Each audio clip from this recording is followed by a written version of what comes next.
Killers leave all kinds of evidence behind. Hair, clothing fibers, sometimes even weapons. But there are other kinds of evidence, signs of a criminal mind at work. And what I've always said was, it was to understand the artist, you must look at the artwork.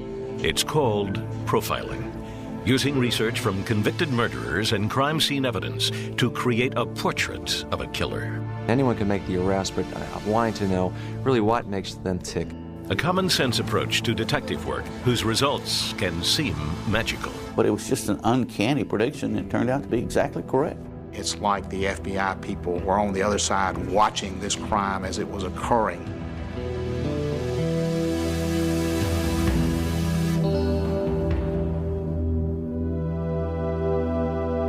Atlanta, Georgia. Between January 1979 and May 1981, more than 200 murders occurred in and around the city. But the most troubling of these crimes were the mysterious deaths of 28 children and teenagers. It would be the nation's first major test of criminal profiling. July 28, 1979, police responded to a foul odor in a wooded area off Niskey Lake Road in Atlanta's predominantly black East Point section. Upon arrival, they found the body of 13-year-old Alfred Evans, who had been missing for 3 days. 150 feet away, police also discovered the partially decomposed body of 14-year-old Edward Smith, who had been reported missing for a week. Coroner's reports indicated that Evans had been strangled and that Smith had been shot with a .22 caliber weapon. Searching for suspects and information, police combed the housing projects where both Smith and Evans lived. They came up empty. 2 months later, 9-year-old Yusuf Bell, also from Atlanta's southwest side, was sent to the corner store near his home. He never arrived. On November 8th, police found Bell's body inside a classroom at an abandoned school. The boy had been strangled.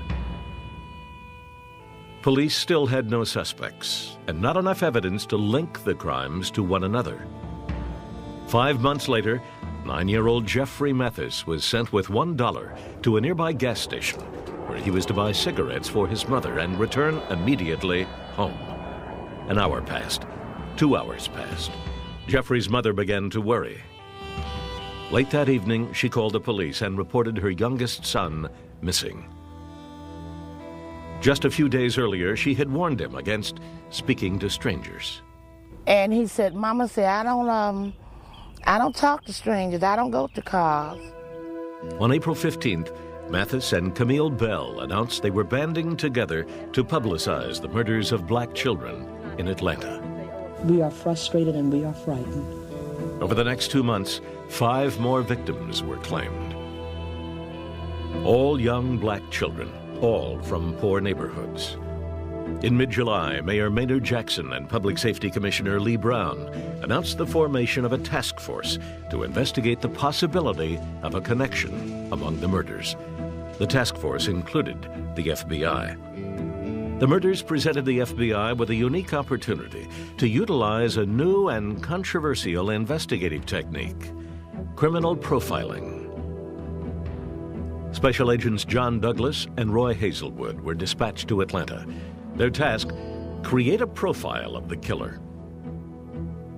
Quickly, both agents established one likely fact about the unknown suspect. I knew at that point in time that we were probably dealing with a black male, someone that could move comfortably through that environment without attracting attention. For the special agent who had pioneered criminal profiling, this was the first chance to legitimize the technique as a valid investigative tool. It was tough. It was a lot of pressure because had I screw up that analysis, the whole program could have went down the drain. Working out of the FBI Academy in Quantico, Virginia, Douglas had made a name for himself by conducting field research on serial killers, research that would one day become the basis for the film Silence of the Lambs. We go into the penitentiaries at nighttime and interview the subjects, and much to our surprise, they were very, very anxious to talk to us. Over a 5-year period, Douglas and a colleague interviewed more than 30 of the country's most notorious serial killers, including Richard Speck, Charles Manson, and David, son of Sam, Berkowitz. Much of the questioning focused on each criminal's family life, childhood, and teenage years, looking for patterns of behavior and background. By the time Douglas and his colleague Roy Hazelwood got to Atlanta, the number of victims had risen to 16. From the beginning, Douglas was careful to tell the Atlanta police and task force officials that his profile would not solve the case by itself. What I say is, I'm only offering you one little piece in the puzzle. I am not going to solve the case. You're going to solve the case. You got to do the hard work. Both profilers visited the crime scenes of Evans, Smith, Milton Harvey, and victims Christopher Richardson and Earl Terrell. There wasn't evidence to be gleaned from those scenes. It was more like, what type of area did the offender feel comfortable in abducting the children from? What type of area did the offender feel comfortable in disposing of the children? By February, 3 more victims had been claimed. 15-year-olds Terry Pugh, Patrick Rogers, and 14-year-old Luby Jeter. The list of missing and murdered children now numbered 19. Then, on February 13th, the news that Jeffrey Mathis's family had been dreading. Task force members found the remains of the boy in a wooded area up nearby Rockdale County. He had been missing for nearly a year. I was already relieved.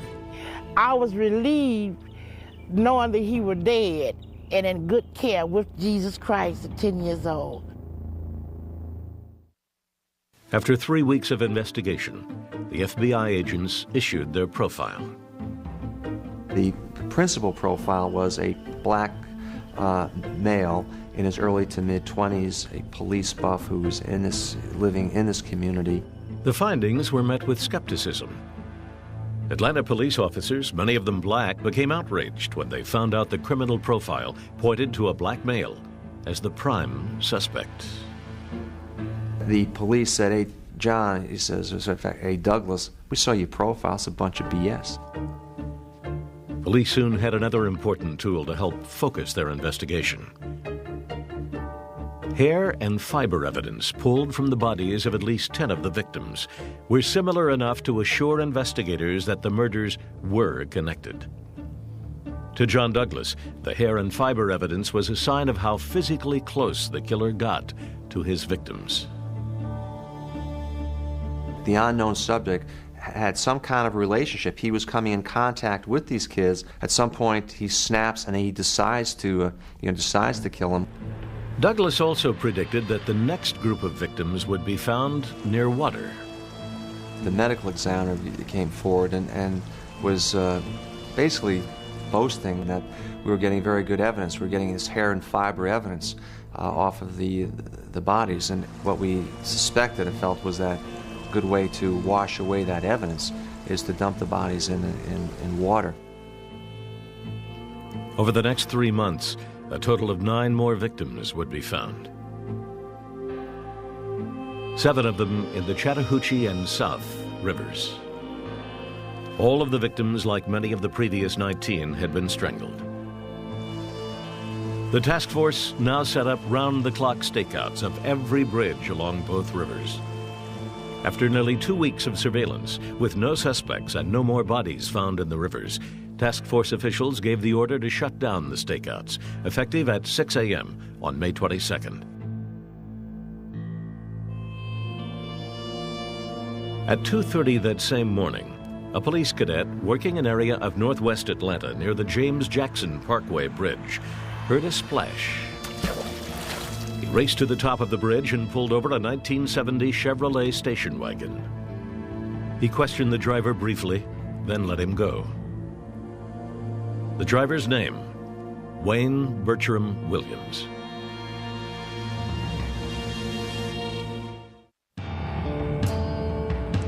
After police had spotted Wayne Williams on this Atlanta bridge in May 1981, the FBI agents began studying his background to see whether he fit their profile. He did. The profilers had predicted the perpetrator would be a police buff, someone who gained access to his victims by impersonating a police officer. The 23-year-old Williams had been arrested 5 years earlier for impersonating a cop. A neighbor of the Williams family told the FBI that kids still thought Williams was a policeman because he carried a badge. Born and raised on Atlanta's southeast side, Williams was an only child who still lived in the same house where he had grown up with his schoolteacher parents. Locally, he had made a name for himself as a record promoter and talent scout. He placed flyers around his neighborhood, recruiting teenagers to audition for him. 3 days after Williams was pulled over, another strangled body was discovered floating along the banks of the Chattahoochee, about 1 mile from the bridge. It was 27-year-old Nathaniel Cater, a borderline retarded man from Atlanta's east side. Police now made it known that they considered Williams their prime suspect, but did not yet have enough evidence to arrest him. They placed him under tight surveillance. For the next month, his every move was recorded by Atlanta police, the FBI, and the media. The murder spree came to a sudden halt. In early June, police obtained a search warrant for the Williams home. The Georgia Bureau of Investigation was called in to search for matching hair and fiber evidence. 3 weeks later, based on a positive match of hair and clothing fibers from the Williams home to 12 of the victims, police arrested Williams for the murders of Jimmy Ray Payne and Nathaniel Cater. For the FBI profilers, the arrest was a vindication of a new program which many people within the Bureau regarded as hocus pocus. I mean, it felt tremendous, and really not so much as an individual, because I wanted the program to succeed. I felt this was a viable investigative tool that could not be a substitute for an investigation, but can enhance an investigation. And enhance a prosecution. The Fulton County DA's office requested a second profile of Williams to help them plot their courtroom strategy. Douglas portrayed Williams as an angry young man seeking power who wears a mask to cover his personal inadequacies. He challenged authorities, intimidated them, and almost played out his own script. For his part, Williams had hired one of the best defense teams in the South, including former Georgia Solicitor General Mary Welcome. Now, Richard, my client is innocent. He did not kill anyone. I think Wayne began to realize, hey, this is kind of serious here. And I can understand, from his perspective, I didn't do it. And I'm just going to sit back and wait for them to find out for themselves that I didn't do it. When the trial began in late December, prosecutors leaned heavily on the hair and fiber evidence retrieved from Williams' car and home, which matched fibers on the murder victims. But to me, that's the strength of it. It was as strong as leaving a physical item to me that says this is from the Williams home. But to FBI profiler John Douglas, who was seated right behind the prosecution table, it looked like the jury was losing interest in the complicated details. Our experts were, I think, at times way too technical. They said, I think you guys are losing the case. With the trial still underway, Douglas returned to the FBI Academy in Virginia, but not before making another prediction. During the trial, he leaned over to me and he said, 1 week from today, Williams is going to fake illness. And I said, John. Why? And he says, because they're beginning to lose this case, and it's going to be a sympathy ploy on his part. Exactly 1 week to the day after the prediction, Wayne Williams was rushed to Grady Memorial Hospital, complaining of chest pains. Doctors found no medical problem. Douglas, at home in Virginia when he heard the news, was called back a second time to help prosecutors. So now it's like E.F. Hutton, that this guy, however he's doing it, we don't understand it, but he's predicting things that are taking place before our eyes. The profiler predicted that Williams would take the stand in his own defense.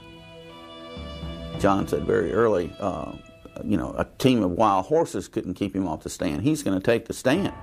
Reluctantly, on February 22nd, Defense attorney Mary Welcome called Wayne Williams to testify. We said, Wayne, what they're going to try to do is to make you angry. You can't be angry. You've got to be calm, but you cannot be emotionless either. When it came time for Assistant DA Jack Mallard to begin his cross-examination, he was armed with some valuable advice from John Douglas. And he suggested that I keep him on the stand as long as possible, that he might break sooner or later. And finally, the last day, the third day on the stand, he came out doing battle. Up to that point, through 2 days of cross-examination, Williams had remained calm, his demeanor never shaken. On the third day, Douglas suggested that the prosecutor try a new approach. I said, what you have to do, Jack, is you have to, at some point, violate his body space. I want you to grab his hands and, at some point, whisper in a low voice, what was it like, Wayne, when you wrapped your fingers around one of the victims' throats? Did you panic, Wayne? Mallard got very, very close. He was blocking out the defense attorneys on the side. The judge could hardly hear him. The jurors could hear him. And what he said was, what was it like, Wayne, when you wrapped your fingers around Terry Pugh's throat? Did you panic? And he said in a weak voice, no. Realizing he had just admitted involvement in a murder, Williams shot back at the prosecutor. You're trying to make me fit that FBI profile, but you're not going to do it. And then you look at the jurors, and the jurors, their mouths are wide open. And they saw that this person has this propensity for violence for the very first time. A courtroom sensation based on insight from a criminal profile. What Wayne gave them was just another cog in this profile wheel that they were constructing. And they needed that rage, because rage is a necessary part of killing. Williams' defense team never recovered from the 1-2 punch of hair and fiber evidence and the outburst in the courtroom. On February 27, 1982, the jury found Williams guilty of both Payne and Cater's murders and sentenced him to 2 life terms in prison. In 1983, Williams began a lengthy appeal, accusing prosecutors of covering up information that the Ku Klux Klan was involved in at least 2 of the murders. On July 10, 1998, a judge denied his appeal. Anchorage, Alaska, 1983. The disappearance of 14 young women cast a dark shadow over the 49th state.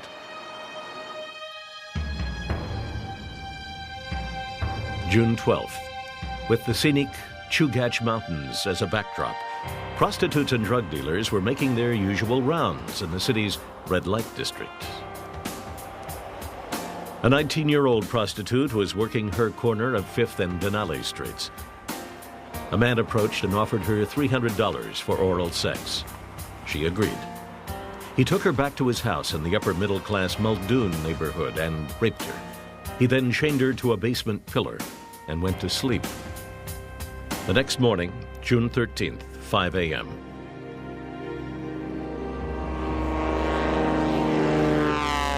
A clear, quiet morning at Anchorage's Merrill Field. Local pilots were arriving, hoping to take advantage of the nearly 20 hours of daylight. The night before, the kidnapper had told the prostitute they were going to his cabin in the mountains. As they drove to the airport, she planned her escape. She would jump from the car before they boarded the plane. High heels in hand, she jumped and ran barefoot from the car and toward 5th Avenue.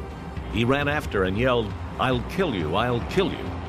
An Anchorage police officer tracked the woman down at a local motel and took her statement about the abduction and rape. He brought the prostitute back to the airport. She walked up and down the rows of small planes but was unable to identify the aircraft. As they were walking, a security guard who had been on duty told the officer that he had seen a man running from the nearby woods and getting into a green vehicle. The officer contacted the police dispatch unit, who told him that the car was owned by Robert Hansen of 7224 Old Harbor Road in Anchorage. Hansen was a prominent citizen, married, the father of 2 children, and the owner of a bakery downtown. When questioned about why he was at the airport so early, he told officers that he and 2 friends were working on his airplane late into the night, and that with the plentiful daylight, they had lost track of time. A few days later, Anchorage police dropped the case. No, he's not arrested. It was possibly a hooker who had been not paid for a trick by a local businessman out on a night with the boys, and that she was getting back at him for not paying her. For Officer Greg Baker, the case was anything but closed. Well, we had an ongoing problem before this happened regarding missing dancers. The dancers, 14 women, all reported missing. The story was almost always the same. One of the girls, like 27-year-old Sue Luna, would tell a friend that she would be meeting someone who had offered her a lot of money for a sexual encounter. She would attend the initial meeting and never be heard from again. Officer Baker took all of the records on the Hansen case and turned them over to the Alaska State Troopers, who were handling the investigation of the missing dancers. Trooper Glenn Flothy had been pursuing the case since the body of 23-year-old dancer Sherry Morrow was found in this wooded area along the Knik River, 50 miles northeast of Anchorage, in 1981. In July 1983, 2 hunters discovered the body of Paula Golding, also an exotic dancer. The remote location of her body was accessible only by airplane. Hansen was the only one of a handful of suspects who had a pilot's license.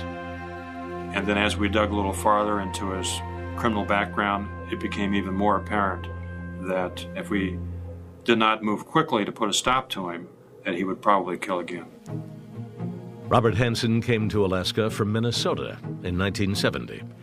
Not long after his arrival, he opened a bakery. He was featured in a 1982 local newscast. He had a trademark stutter that most customers and friends recognized as an embarrassment for him.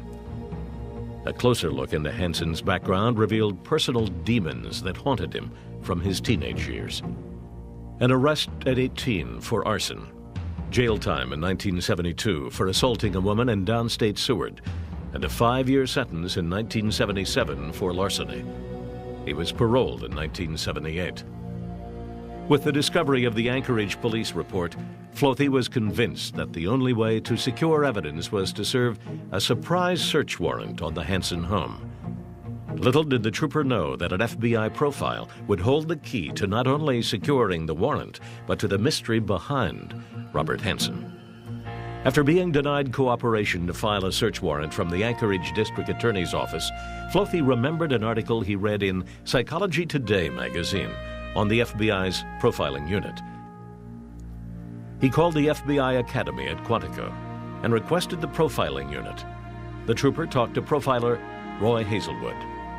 After outlining the purpose of his call, he began to tell Hazelwood about his suspect, Robert Hansen. And he goes, no, stop. He said, I don't want to know anything about the suspect right now. You tell me about the victims, and let me tell you about the suspect. Because if you give us any information about a suspect, then we're going to be impacted by that. We're human beings. The trooper told Hazelwood about the body dump sites and the missing dancers, and about the prostitute who escaped. He told the profiler about a pair of .223 caliber shells found at the Goulding and Morrow body sites. After only 10 minutes of discussion over the phone, Hazelwood began outlining a profile. He was very comfortable with the outdoors. We were convinced of that. He was very comfortable with the environment in which he disposed of the bodies. We were convinced of that. The fact that he was a hunter doesn't take a genius to figure that out. And a couple of things that he mentioned, quite frankly, startled me. He said this individual may stutter. Robert Hansen did, in fact, have a stutter. The trooper believed the phoned-in profile would be more than enough information to obtain a search warrant. But to bolster his case further, he requested on-site profiling. John Douglas made the trip to Alaska.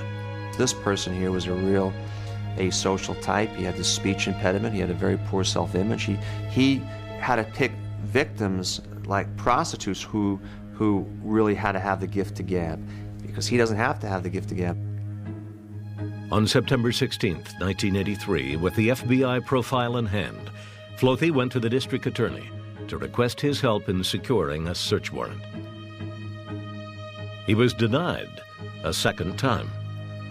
The trooper took matters into his own hands, preparing the necessary affidavit. For nearly 3 straight days, Flothi wove the FBI profile, the physical evidence, and Hansen's criminal background into a request to search Hansen's home, car, bakery, and aircraft. Based in part on Hazelwood and Douglas's profile, a judge now granted the warrant. The next day, Flothi led the search of Hansen's home and car. Nearly everything that the profilers had said would be in Hansen's house appeared. Profilers were again right on the money. They found hunting paraphernalia, a cache of guns, disguise kits, and jewelry that belonged to several of the missing dancers. Authorities took Hansen in for additional questioning. Once again, he denied any knowledge of the killings, and by day's end was only charged with the kidnapping and rape of the prostitute on June 13th. In February 1984, hoping to spare his family a trial, Hansen offered to give some information about the victims, but stopped short of confessing to the murders. But there was one piece of evidence that Hansen did not know about. During the search, we also uncovered several flight maps. And when we looked at the map and compared the location of several of the X's to the known locations of bodies already found, they matched perfectly. Hansen knew his long criminal road was over. He confessed to a total of 17 murders over a 3-year period. Using the map found in his home, Hansen led police to the remote body sites of 14 additional victims. For his crimes, Hansen was sentenced to life plus 461 years in the Alaska State Penitentiary. Lexington, South Carolina. For high school senior Sherry Faye Smith, May 31st, 1985, should have been one of the happiest days of her young life. She was on her way home from a local shopping center to change clothes, then off to a rehearsal for graduation ceremonies. She pulled into her driveway, stopping to get the mail. A few minutes later, her father, who had seen the car pull up, went outside to greet his daughter. He walked to the end of the long driveway. He noticed Sherry's car empty, the engine running, and the driver's door open. Her purse was on the front seat. He called police. Lexington County Sheriff James Metz was one of the first to arrive. So we immediately went out there, started getting some background information, was able to find some people who had seen Sherry pull into the driveway and a car come by slowly. Within 24 hours, friends, neighbors, and schoolmates came together to search for Sherry. Because of the Smith family's prominence in the community, Lexington became a city focused on one goal: finding Sherry Faye Smith. The next day, June 1st, after an exhaustive day-long search of an area near the shopping mall, police were left with no leads. The Smith family went to bed early, hoping to resume the search the next morning. At 2 a.m. on June 2nd, the phone rang. Sherry's mother, Hilda, answered the call. On the other end is an individual who sounds like he's disguised his voice in some way, and he was letting her know that Sherry was with him. Police began taping the conversations with the kidnapper, hoping to trace the calls. The sheriff made frequent trips to the Smith home, sometimes talking to the abductor himself. During one of the conversations, the sheriff challenged the kidnapper to come up with some proof that he was holding Sherry hostage. He said, "I will send you something. You will get something in the mail that will confirm that this is no hoax, that I am telling you the truth." On Sunday, the sheriff contacted the town's postmaster and found a letter awaiting delivery at the local post office. The letter, a chilling goodbye from Sherry Faye Smith to her family. In it, she told each family member she loved them and said, "Please do not become hard or upset. Everything works out for the best for those who love the Lord. Even after receiving the letter, the Smith family still held out hope that she was alive. We just want to simply say that whoever it is that has our daughter Sherry, we want her back. We miss her. We love her. And please send her back home where she belongs. But for Sherry's abductor, the game was far from over. The kidnapper knew that Sherry was a water diabetic and kept her family's hopes alive by talking about her medical condition. Can you answer me one question, please? Can you tell me, is she all right physically without her medicine? Sherry is drinking a little over 2 gallons of water per hour. 2 days later, Wednesday, June 5th, the kidnapper calls again, this time with directions. Take Highway 378 west to Traffic Circle. Take Prosperity exit. Go 1.5 miles. Turn right at sign. Moose Lodge number 103. Go 1/4 mile. Turn left at White Frame Building. Go to backyard. 6 feet beyond, we're waiting. God chose us. Until the phone conversation where he gave directions, the kidnapper had led the family to believe that Sherry was still alive. The body of Sherry Faye Smith was found behind the white building. She had been strangled to death. An autopsy report later showed that she had been left there for at least 4 days. For Sheriff Metz, the answer became clear. This was a different type of criminal that he had experienced in his career. He also knew where to turn for an additional investigative tool. I understood what profiling was all about, and I knew that it could be helpful to us. I knew it may not be the cure-all, but it could give us information based on evidence and the way people acted. The sheriff contacted the local FBI office and requested the assistance of the profilers. The help came in the form of John Douglas and Special Agent Jim Wright. The agents listened to the tapes that had been made of the kidnapper's phone calls. By this point, the kidnapper had called the Smith home 3 more times, each time talking to Sherry's sister, Dawn Smith. And it was very, very, very difficult to want to just scream and yell and cry, and knowing I could not do that because now I had to no longer worry about finding Sherry, but worry about keeping this man on the phone long enough for him to be caught. From the phone conversations, as well as crime scene photos and a review of Sherry Smith's background, Douglas and Wright created a profile of a white male, shy and polite to strangers. He would be overweight and considered unattractive to women.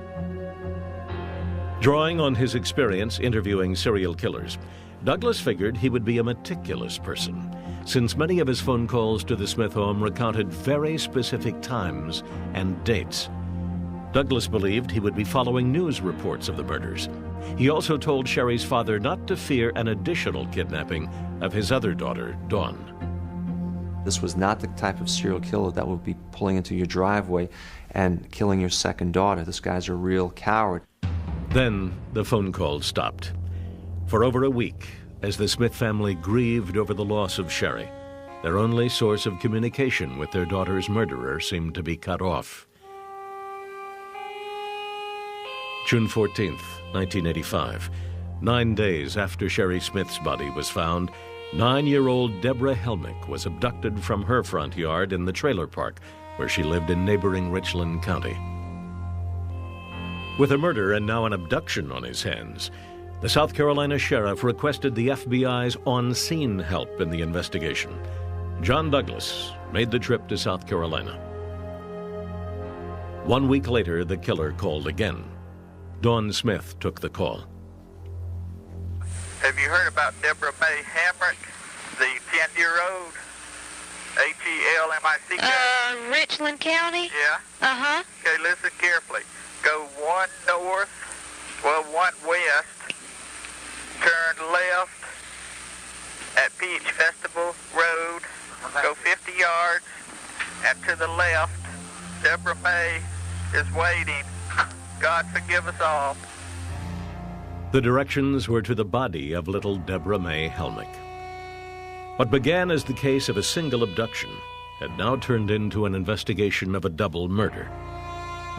As Lexington residents reacted to the killings, it would be Sherry's own last will and testament and the criminal profile that would help solve both cases. Police had been working with a South Carolina crime laboratory and doing tests on the paper on which Sherry Smith had written her last letter. Technicians used a machine designed to pick up impressions left by pens and pencils from sheets that had been in a notepad. They detected a grocery list and what seemed to be a phone number. And so when he made her sign the last will and testament, he ripped off that page or two, so to the naked eye it looked like a clean sheet of paper. But when it was processed, they came up with this indented writing, all but one digit. Using the phone number as their guide, police followed a trail of evidence, ultimately leading to the home of Ellis and Sharon Shepard, who lived in nearby Saluda County. Sheriff's deputies raced to the Shepard home to find that not only did the couple not fit the profile, but had been out of state on vacation when the two murders occurred. So police read the profile to the Shepards. They told the couple about the unknown subject's weight, his likely problems with women, and about the subject's meticulous nature. Ellis and Sharon Shepard looked at each other and uttered the same name, Larry Gene Bell. The criminal profile created to help solve the murders of two South Carolina girls had led police to a man who had been house-sitting for a local couple, Ellis and Sharon Shepard, when the crimes occurred. His name, Larry Gene Bell. FBI profilers John Douglas and Jim Wright predicted to Lexington County, South Carolina Sheriff James Metz that the murderer would be in his 30s, would have failed, possibly violent relationships in his past, and would likely have a lot of flexibility in his job. They said he would probably have an arrest record. Bell was in his 30s and occasionally worked as an electrician. He had been arrested for making harassing phone calls in 1979. So everything about the criminal profile fit only one person, Larry Gene Bell. The age matched, the fact that he would be extremely neat matched in his room, everything was just precisely in place in his vehicle, everything was as neat as a pin. The day after Bell's name surfaced, deputies searched the Shepard home. After finding hair samples that matched victim Sherry Smith, Sheriff Metz issued a warrant for Bell's arrest. Sheriff's deputies arrested him on June 27th. I am innocent. I've been justly... From jail, Bell requested a meeting with Sherry Smith's sister, Dawn. She went to the police station and sat down with Bell in an interview room. Immediately, she recognized his voice. I can just remember the feeling as if it were yesterday. Oh my gosh, this is the man. You know, this is the man that killed Sherry. I can't believe I'm sitting in a room with him. Police questioned Bell for nearly 12 hours, but got nowhere. Again, police would use the profile to trap Larry Gene Bell, fortified by a secret weapon. Profiler John Douglas was still in South Carolina when Bell was arrested. Sheriff Metz, who had been questioning the suspect, had grown tired of his rambling denial. Metz wanted to let the profiler interview Larry Gene Bell. In a highly unusual move, the sheriff introduced Bell to the man whose criminal profile had led to his arrest. And he says, you know, they did a profile you, it fits you right to a T, right down to everything about you. Drawing on his years of profiling experience, Douglas interviewed Bell. And I sit on the edge of the table and I said, you know, a lot of people don't understand the criminal personality. But one of the things I found is that in my research, sometimes there's like two sides of one's personality. I found there's been a good side and a bad side, almost like a multiple personality. And after they perpetrate the crime, this one side isn't even aware of this bad side. The suspect paused for a moment. Then he spoke. He told the profiler that, quote, the good Larry Gene Bell could never have done this. But the bad Larry Gene Bell could very well have committed these crimes. Based on the evidence found at the Shepherd home and the incriminating statements made in his interview with Douglas, Bell went on trial for the murder of Sherry Faye Smith in January 1986. Prosecutor Donnie Myers, impressed with the profiler's work during the investigation, wanted Douglas back in South Carolina during the trial to help with prosecution strategy. The profiler, knowing Bell was using an insanity defense, made an offhand prediction about his courtroom behavior. I asked John, what do you think Bell will do the first time that I bring him into court? John told me, he'll cause a disturbance. There'll be an outburst. The first time we'll bring Bell into court is an outburst. As he had done in the trial of Wayne Williams 4 years later, Douglas agreed to provide advice to the prosecution in the Bell case. Nearly 3 weeks later, a jury found Larry Gene Bell guilty of the murder of Sherry Smith. In March 1987, he was convicted of Deborah Helmick's murder. He was sentenced to death. After 2 appeals, he was executed in 1996. The cases of Larry Gene Bell, Robert Hansen, and Wayne Williams have become textbook cases of how profiling can work. Local police departments are now routinely trained in the technique. Many city and state police agencies have their own profiler on staff. It is a trend that worries John Douglas. This isn't name that tune. I could become a profiler in 3 beats. I mean, the training that my own people go through is 2 years. It is a simple idea, really, using deductive reasoning and basic clues to create a portrait of a killer. There's no such thing as profile A for this type of murder, profile B for this type of murder. The art of profiling depends greatly upon the human mind. It depends greatly upon human experience. It depends upon common sense. And you use your common sense to arrive at, quote, a profile of the unidentified offender, end quote.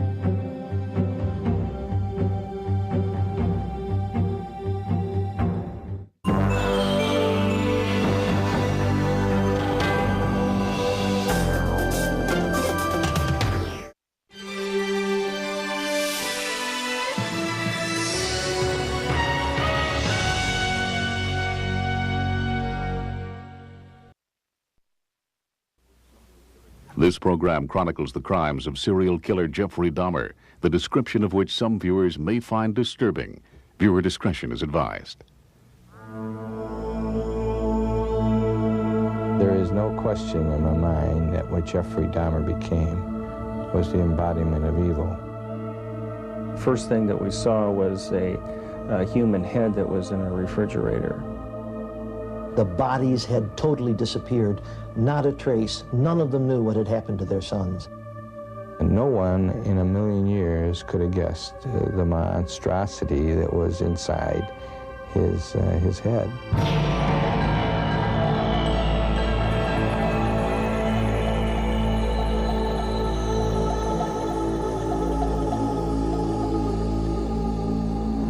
When the city of Milwaukee awoke on the morning of July 23, 1991, the damage had already been done.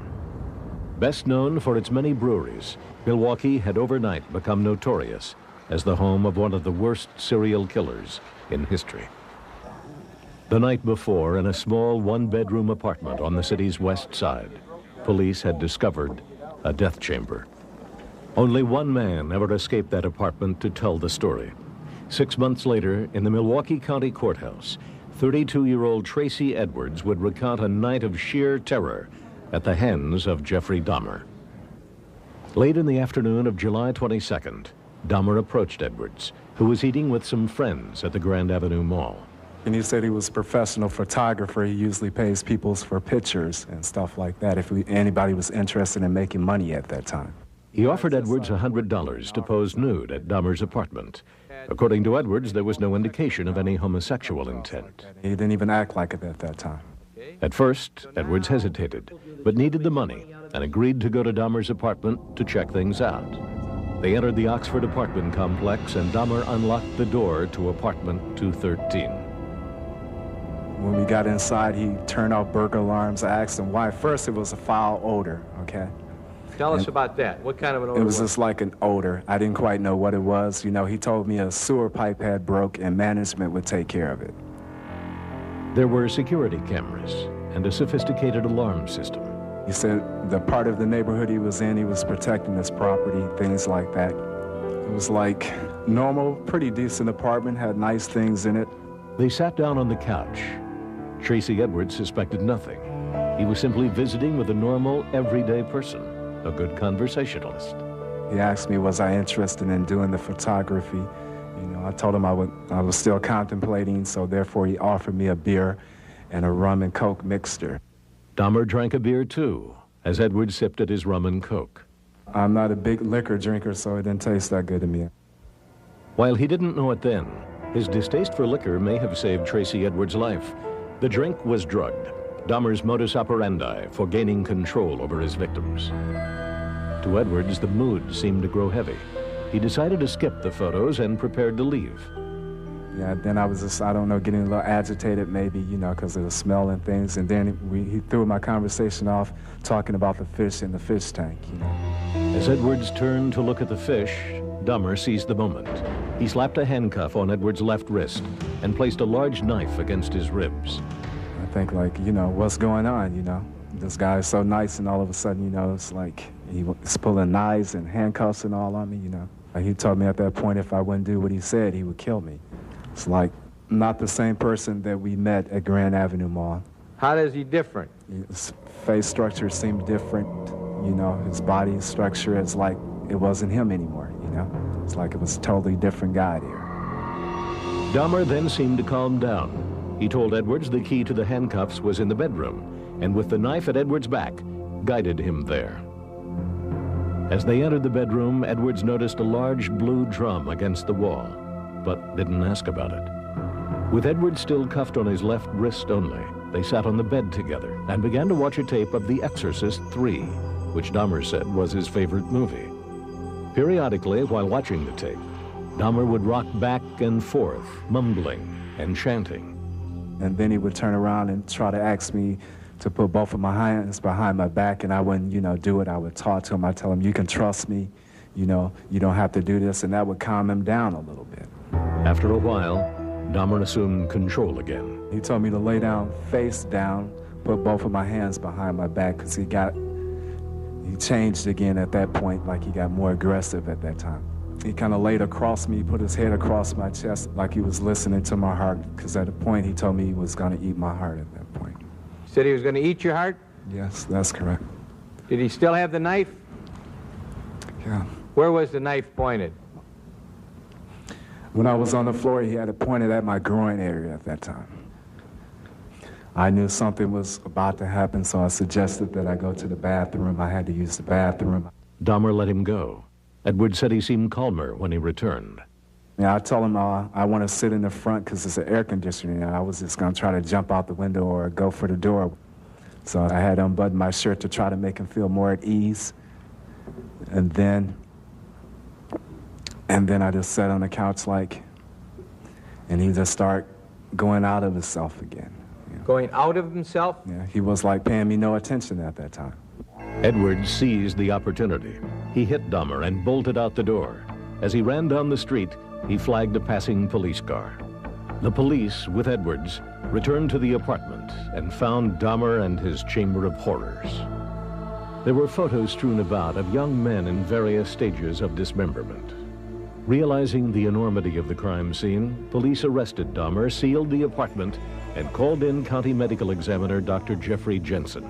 First thing that we saw was a human head that was in a refrigerator, and after that it was we consider it to be a localized disaster. Jensen then led a room-by-room search, finding body parts, skulls, and a human heart in the freezer. They found soup kettles filled with skulls, male genitals, and human hands.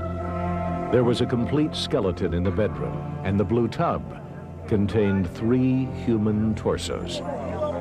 In the freezer component, there was another frozen skeleton, and that was also inventoried.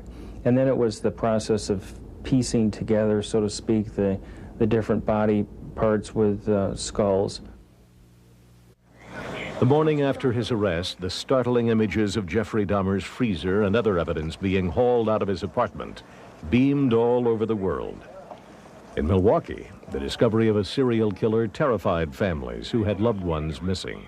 Less than 5 minutes. Stanley Miller's nephew, Ernest, had disappeared 10 months earlier. That morning when I woke up and saw it on the news, something just drew me there, I just knew he was there. He was right. Ernest Miller's skull was among those discovered in the apartment. It was Oliver Lacey's head in the refrigerator, the head of Emmanuel Lacey's father and Catherine Lacey's son. I even went over there and I seen them take him out and all his things, and I walked around the building and I got a cold feeling in my stomach. It's like a pain had hit me in my stomach. The pain would turn to horror as they learned exactly how their loved ones died. Necrophilia, dismemberment, cannibalism, lobotomies. Within hours of his arrest, Jeffrey Dahmer admitted to all this and more. He wanted to confess. It was clearly voluntary. He wanted to get it off. He helped the police solve murders that they didn't even know about, that they were murders. So he wanted to unload. His full confession would detail 11 murders within his tiny apartment, 4 more in the basement of his grandmother's house, 1 in a hotel room, and another, his first, in 1979 in his boyhood home in Bath, Ohio. His upbringing, as he traced it now for police, was in some ways unusual for a serial killer. He was not sexually abused, and he was not physically abused by his parents. A third feature, less frequently found, but often found in serial killers, is economic deprivation. In other words, raised in financial hardships. Quite the opposite was the case in Dahmer's situation. He was raised in an affluent home. Indeed, they lived on 1 1/4 wooded acres with a private pond. Dahmer's father is an educated man with a doctor's degree in chemistry. In my opinion, Dahmer himself has a superior intellect. But in another respect, he did fit the profile of a serial killer. He was a loner who had difficulty relating to people. Author and retired FBI agent Robert Ressler coined the term serial killer during his time as head of the FBI unit that tracks such criminals. He has studied the childhood behavior of many serial killers and found that most don't interact well, rarely dating as teenagers. In their isolation, they begin to have powerful fantasies. The fantasies become violent, retribution, getting even with those who have been unfair with me, hurting others, destroying property, vandalism, setting fires. All these things kind of become interwoven with sexual fantasies. And the sexual fantasies, which again are normal for a young pre-adolescent or adolescent, become abnormal in that they become violent, they become hostile. As children, many serial killers abuse animals. In his confession, Jeffrey Dahmer talked at length about his adolescent fascination with dissection, even picking up roadkills to examine the anatomy. A boyhood neighbor stumbled across this dog's head, mounted in Dahmer's backyard. Around the same time he was mutilating animals, Dahmer had his first homosexual experience with a friend who lived nearby. But as he discovered his homosexuality, his fantasies became deviant. It had nothing to do with him being gay. If he had been heterosexual, his victims would have been women. At the trial, court-appointed psychiatrist George Palermo recounted one of Dahmer's teenage fantasies about a male jogger. I liked him, and I had the idea of hitting him on the head and having sex with him. Those are the words that he stated. He, in fact, tried to do that, but the man didn't jog by that day, and so it didn't come to pass. This was quite early. Forensic psychiatrist Park Dietz spent many hours interviewing Dahmer. He feels that Dahmer somehow began to associate sexual arousal with the mutilation of animals and thoughts of harming and controlling people. My best guess of how that happened is that he was at the age at which all boys are having sexual arousal in response to diverse stimuli. Boys of that age get stimulated while they're riding to school on the bus or on a roller coaster.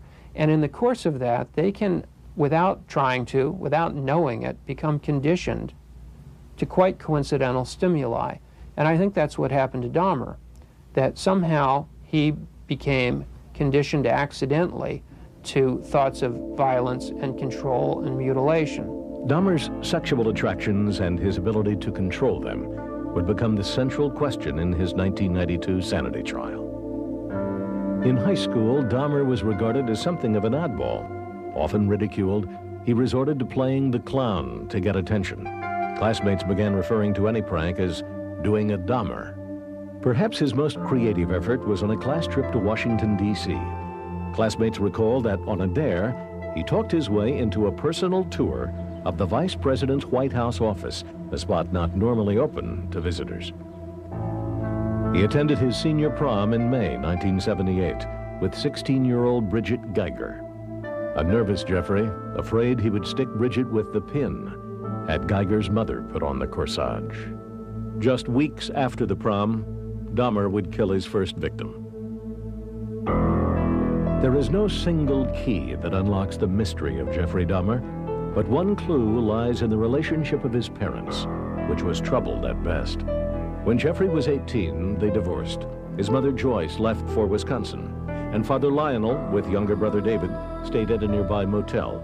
In the confusion of the separation, Jeffrey was left alone for several weeks in the house on West Bath Road.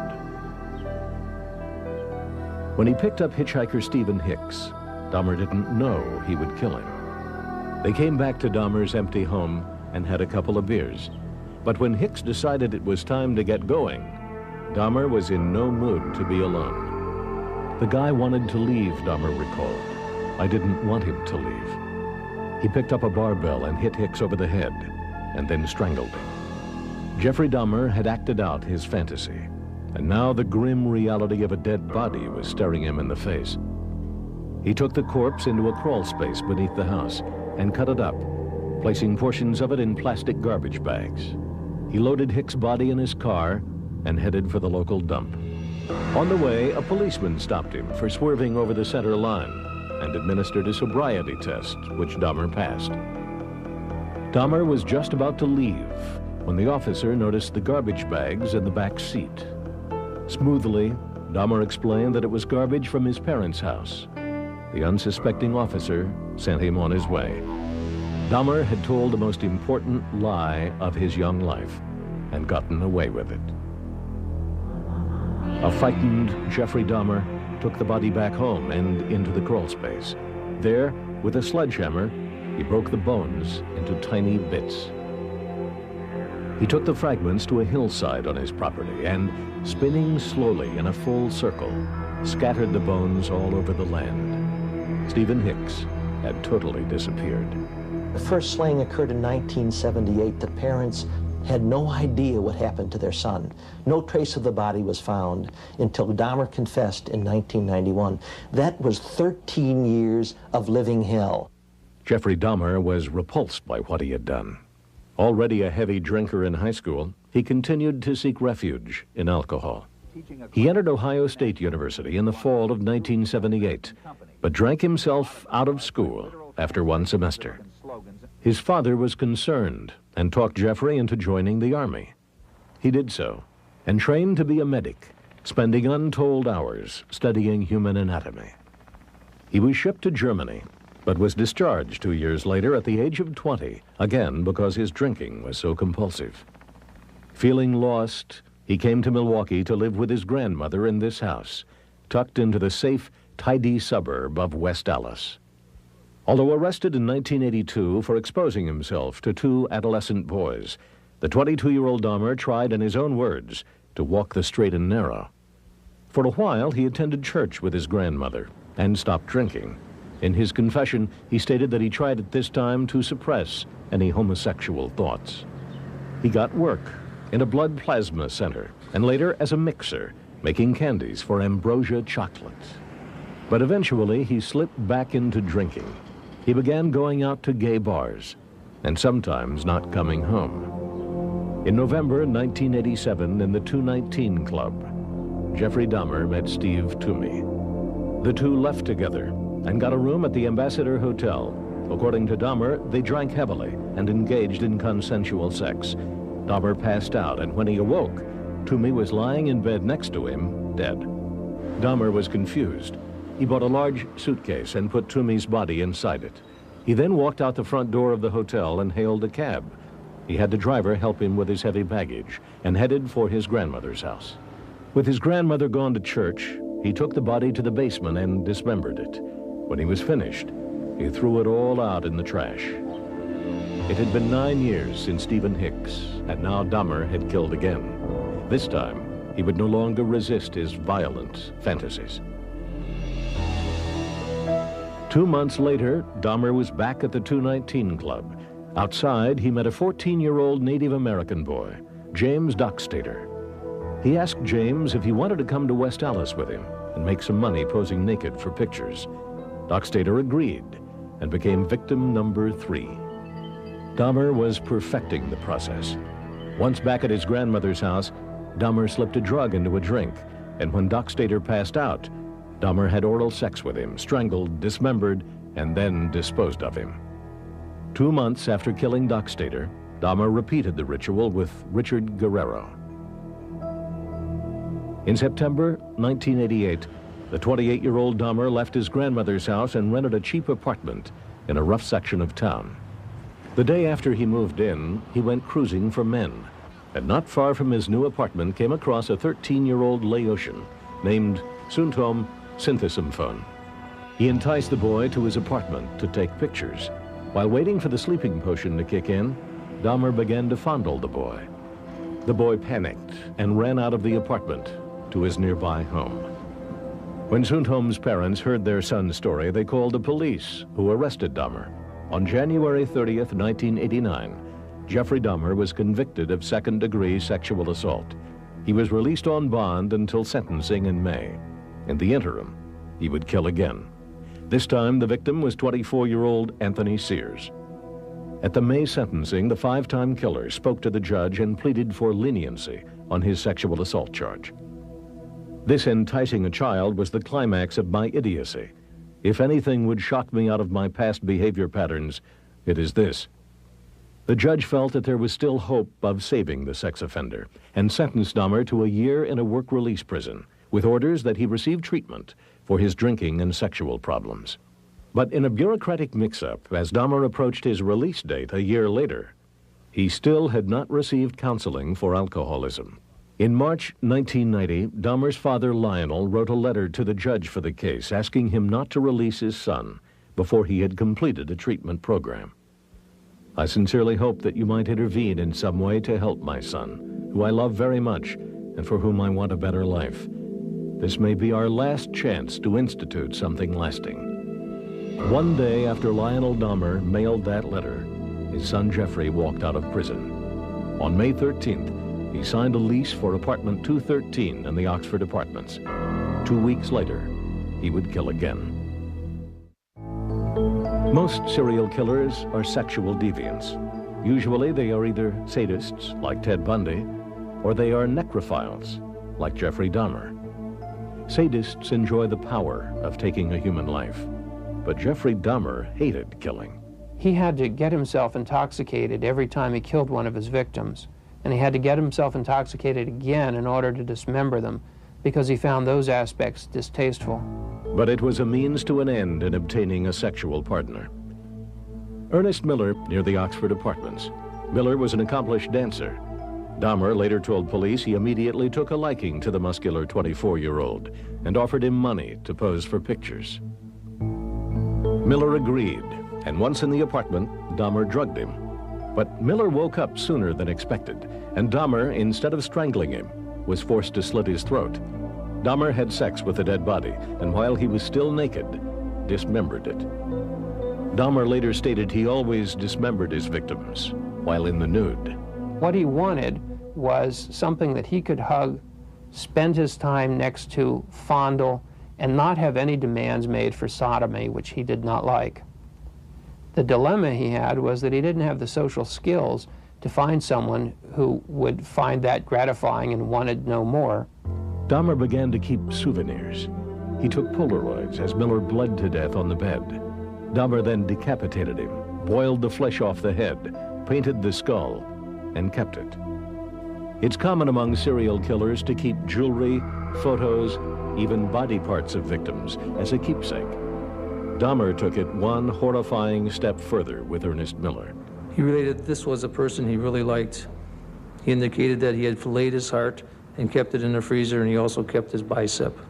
He stated that it tasted like beef for a filet mignon. He ate only the people that he really liked, and he wanted them to be a part of him or with him all the time. Sometimes I just think, well, maybe this is just a bad dream. You know, I'm gonna wake up tomorrow and all this whole thing has been a bad dream, because there's no one in this world like that. In fact, Dahmer may have represented a new wave of serial killer. Initially, the serial killers were like Ted Bundy, the predator serial killer, picking up a victim in a bar, sexually assaulting and disposing of the bodies.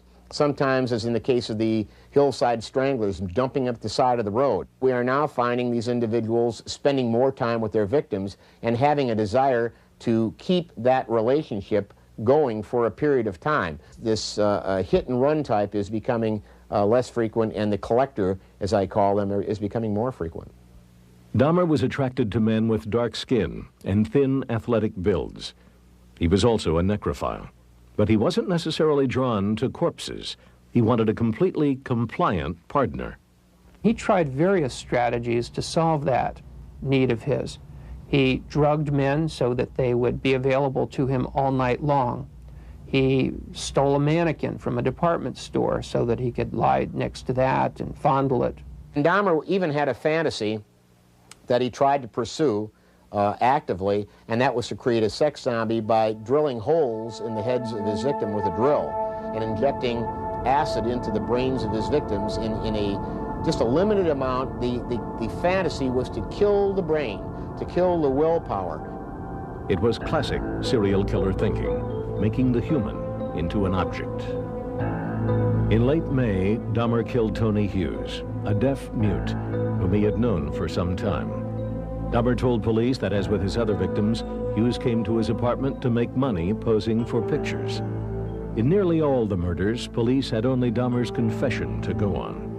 While much of it was later confirmed as true, Tony Hughes' mother feels Dahmer not only killed her son, he lied about him afterward.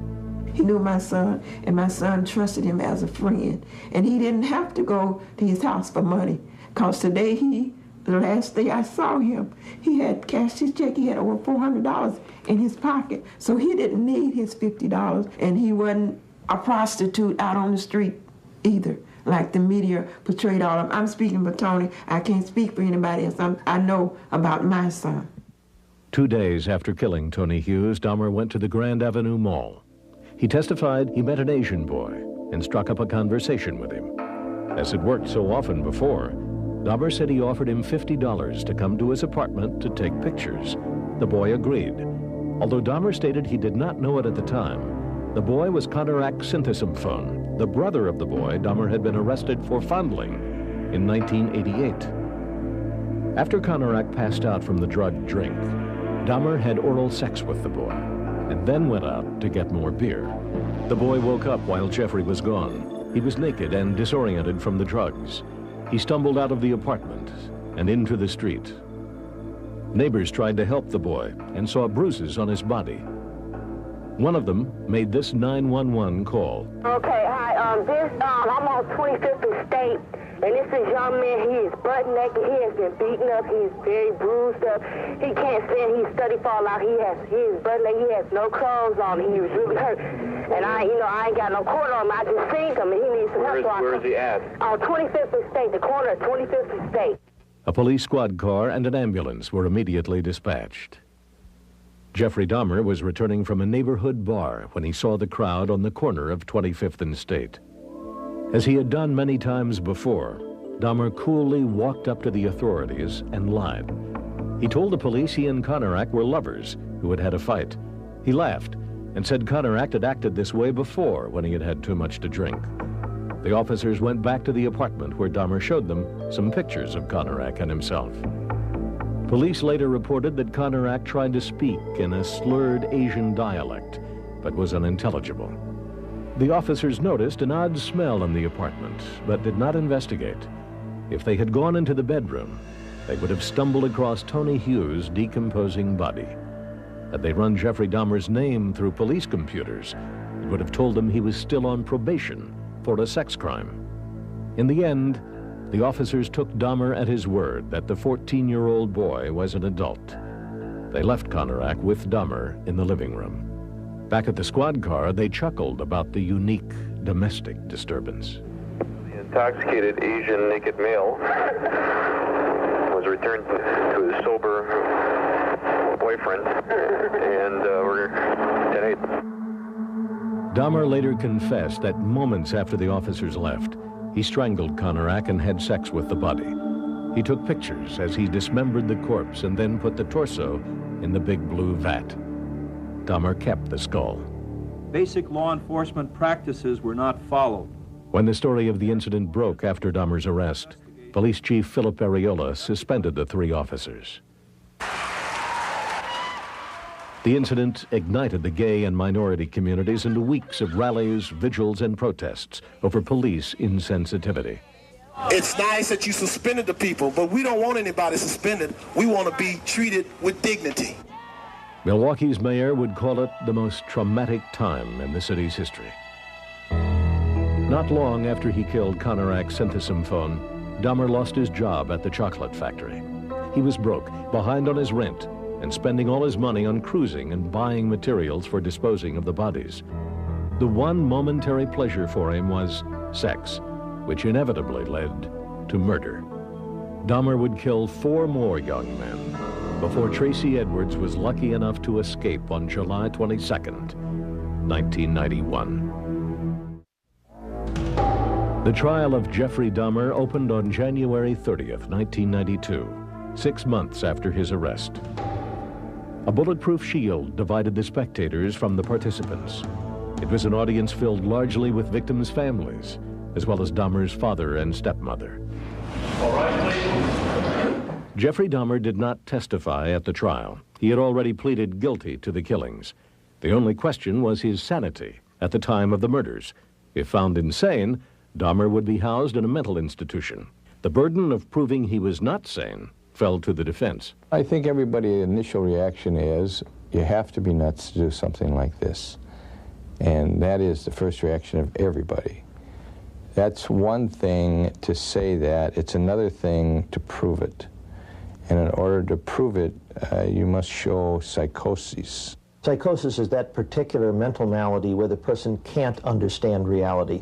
When they think a stick is a bat, or they fear that a human being is a devil, that type of unreality. One of the more famous ones, the Son of Sam case, where the man was taking orders from a dog.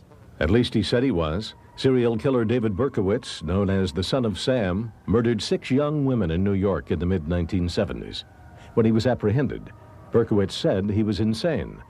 It was not convincing to the judge, who found him competent to stand trial. He was sentenced to life in prison. In the Dahmer trial, the jury first had to determine if the killer had a mental disease, and if he did, was he able to understand that his actions were wrong? And further, was he able to act in accordance with the law? Dahmer's defense was that his mental illness was necrophilia, and that his sexual urges toward dead bodies became so strong that he couldn't stop himself from killing. As the prosecution saw it, Dahmer was not crazy, but slowly accepted the idea of killing. Certainly as Jeffrey Dahmer first thought of the idea of having sex with an unconscious man and then a dead man, certainly it shocked him. But he kept turning over the fantasy in his mind. Finally it became tolerable, and then he decided to act out on the fantasy, to realize it. And when he did kill, McCann argued, he was sane and even methodical. Dahmer would most often cruise for victims on Friday, so he would have the weekend to enjoy and dispose of the bodies. If he didn't meet someone on Friday, he wouldn't kill that week. Dahmer never attacked on the street, only in the controlled environment of his apartment. He never picked up anyone with a car, because he figured abandoned cars of missing persons would provide clues for police. So he was a man that demonstrated consistently that when he wished to do it, he could control himself. Police asked him, Mr. Dahmer, do you know what you're doing was wrong? He said, well, absolutely. That's why I put double locks on the doors. That's why I had television cameras, as though that anyone broke in, that they would see, they'd leave before they discover the bodies. It was never a question of whether or not he understood the wrongfulness was kind of, he knew what he was doing was wrong. The question was, was he able to stop it?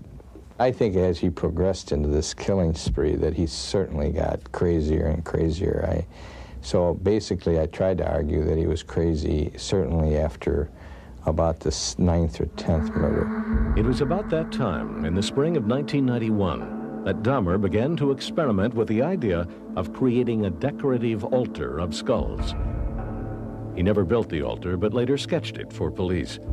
And it was also around the time he tried to give his victims crude lobotomies to create sex zombies who would never leave him. To me, that is not a sane fantasy. That is not something coming from a person who has their psychological act together. It's coming from a person that has lost, really have stripped their gears of sanity and are now wallowing in some sort of a psychotic haze. Psychiatrist Park Dietz testified for the prosecution. He feels that Dahmer was not the runaway train Jerry Boyle described, but as with most serial killers, one with Dahmer at the controls. Nothing drives any of these men from fantasy to action, except themselves. They're in the driver's seat. In his closing argument, Prosecutor McCann played on the issue of Dahmer's characteristic lying. McCann warned the jury not to be fooled. He fooled the police in Bath, Ohio. He fooled the police when he had Hicks' body in his car. He fooled the Milwaukee police on the counteract Simpson-Doan case.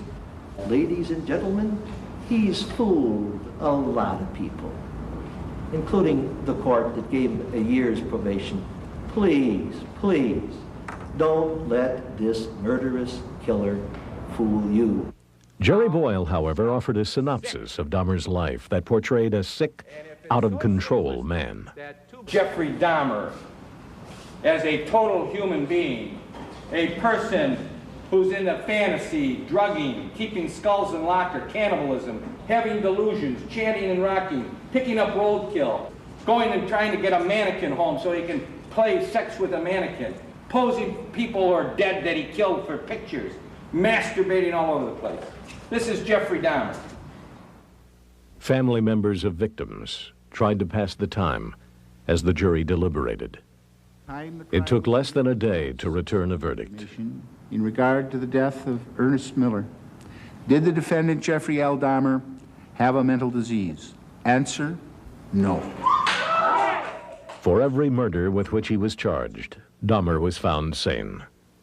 At a press conference later, District Attorney McCann told reporters how happy he was that uncontrollable sexual urges had not been accepted as grounds for insanity. We were all concerned of this emerging as a defense, not just in a murder case, but more likely in rape cases and child molesting cases. At the sentencing hearing 2 days later, Judge Lawrence Graham allowed victims' families to tell both the court and Dahmer about the impact the crimes had made. It was one of the most emotional moments of the trial. You took my 17-year-old son away from me. I'll never get a chance to tell him that I loved him. I'd have a chance to tell him that I loved him the last time I saw him, which will be a year tomorrow. Never, Jeffrey! Jeffrey! I hate you, mother! I hate you! This is out of control! Don't me, Jeffrey! I'll kill you! God damn it! Look at me, mother! I kill you! What's your name, Pat? Once order was restored, Dahmer, who never testified, addressed the court. I know how much harm I have caused. I tried to do the best I could after the arrest to make amends, but no matter what I did, I could not undo the terrible harm I have caused. My attempt to help identify the remains was the best that I could do, and that was hardly anything. I know the families of the victims will never be able to forgive me for what I have done. I have seen their tears, and if I could give my life right now to bring their loved ones back, I would do it. I am so very sorry. Judge Graham then read the sentence. Count 1, the court will impose a mandatory life sentence. Dahmer received the maximum penalty for each and every count. But his story was far from finished. In fact, it began to take on a life of its own. Jeffrey Dahmer was one of the most publicized serial killers in history. But the fascination with such murders began more than a century ago. In London, between September and November of 1888, someone murdered and mutilated 5 prostitutes. The killer wrote letters to the police and the London Times, taunting them with clues of his next murder. He signed the letters, Jack the Ripper. The lasting appeal of the Ripper legend is that he stopped after 5 killings and was never caught. Jack the Ripper became a model for how the media portrays serial killers. Modern-day killers like Albert DeSalvo, the Boston Strangler, and Richard Ramirez, the Night Stalker, gained catchy nicknames in the press. Son of Sam, David Berkowitz, also wrote letters to the newspapers.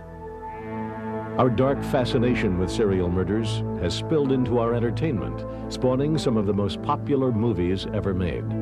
Inevitably, as the Jeffrey Dahmer case grabbed worldwide attention, those with an eye to profit took the marketing of killers one step further. Serial killer trading cards, T-shirts, even a comic book exploited and glamorized the crimes. I don't think my book will bother him as much as the fact that Dahmer was in the top 25 most intriguing people of 1991 for People magazine. Serial killers are mostly intrigued by themselves. In fact, they are so self-centered that one source of ego fulfillment can be the body count. In August 1991, when Jeffrey Dahmer's case was one of the top stories in the country, police in Mississippi arrested Donald Leroy Evans for killing a 6-year-old girl. Soon, Evans confessed to nearly 60 killings across the country, causing just the kind of speculation a serial killer enjoys. It involves enough bodies to make people forget almost what happened in Milwaukee. But to date, very few of the murders Evans confessed to have been verified. With homicide rates soaring nationally in the last 30 years, serial killers may be losing some of their shock value. When William Herons killed 3 people in Chicago in 1945, it was called the crime of the century. Herons only killed 3 people.